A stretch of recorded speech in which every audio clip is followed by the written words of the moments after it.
حضرت عمر رضی اللہ تعالی عنہ کا زمانہ ہے، جب یروشلم فتح ہوا، حضرت ابو عبیدہ بن جراح رضی اللہ تعالی عنہ حضرت عمر کو دعوت دیتے ہیں کہ آپ مدینے سے چلیں اور یروشلم میں پہنچیں۔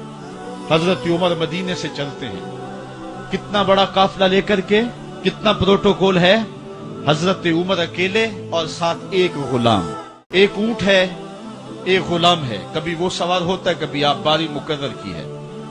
جب قریب پہنچے یروشلم کے تو عمر کی باری نکیل پکڑنے کی اور غلام کی باری اوپر سوار ہونے کی آگئی۔ غلام نے کہا آقا میں مرضی سے اپنی باری چھوڑتا ہوں، آپ آ جائیں، دشمنوں کے مفتوحہ علاقے میں آ رہے ہیں، تازہ تازہ علاقہ فتح ہوا ہے، اسلام کی شان و شوکت ظاہر ہو۔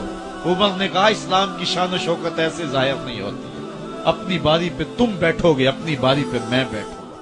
لوگ منتظر کھڑے ہیں، دور سے جب دیکھا کہا اس کی ہیبت سے کانپتے تھے ہم، یہ تو کوئی حبشی لگتا ہے، رنگ کالا ہے، ہونٹ موٹے ہیں، اس سے تو زیادہ حسین اس کا غلام ہے جو آگے آگے چل رہا ہے۔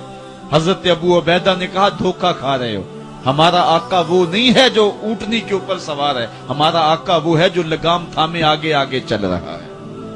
حضرت عمر رضی اللہ تعالیٰ عنہ کو آگے بڑھ کے جابیہ کے مقام پہ حضرت ابو عبیدہ بن جراح نے استقبال کیا، تو حضرت عمر آگے بڑھے اور انہوں نے آگے بڑھ کر کے حضرت ابو عبیدہ کے دونوں کندھوں پہ ہاتھ رکھا، اور سنو حضرت عمر نے کیا کہا لا الہ الا اللہ انا کنا اذل قوم فاعزنا اللہ بالاسلام۔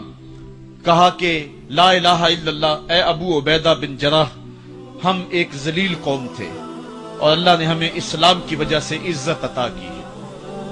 اور میں تمہیں ایک تاریخ ساز بات کہنے لگا ہوں، اور وہ یہ ہے کہ جب تک ہم اس عزت والے اسلام کے دامن کو تھامے رہیں گے ہماری عزت قائم رہے گی، اور جب اسلام کے علاوہ کسی اور جگہ سے عزت ڈھونڈیں گے تو رسوا کر کے رکھ دیے جائیں گے۔ یہ ہے وہ خلاصہ جو حضرت عمر نے امتوں کے عروج و زوال کا بیان کیا ہے۔ اس امت کو جو خیرات ملی ہے تخت و تاج کی، وہ پینٹاگون سے نہیں ملی، وہ واشنگٹن سے نہیں ملی، وہ وائٹ ہاؤس سے نہیں ملی، وہ محمد عربی کے جوڑوں کا صدقہ ملی ہے۔ اس لیے جب ہم نے اسلام سے انحراف کیا، پاکستان حاصل کیا گیا تھا، پاکستان کا مطلب کیا؟ لا الہ الا اللہ۔ ہم نے اس نعرے کو چھوڑ دیا ہوا ہے، ہم نے انحراف کر دیا ہے۔ آج ہماری نظریں مغرب کی طرف لگی ہے کہ تخت و تاج اس سے نصیب ہوتے ہیں، اور دنیا کے اوپر ہم رسوا ہو کے رہ گئے۔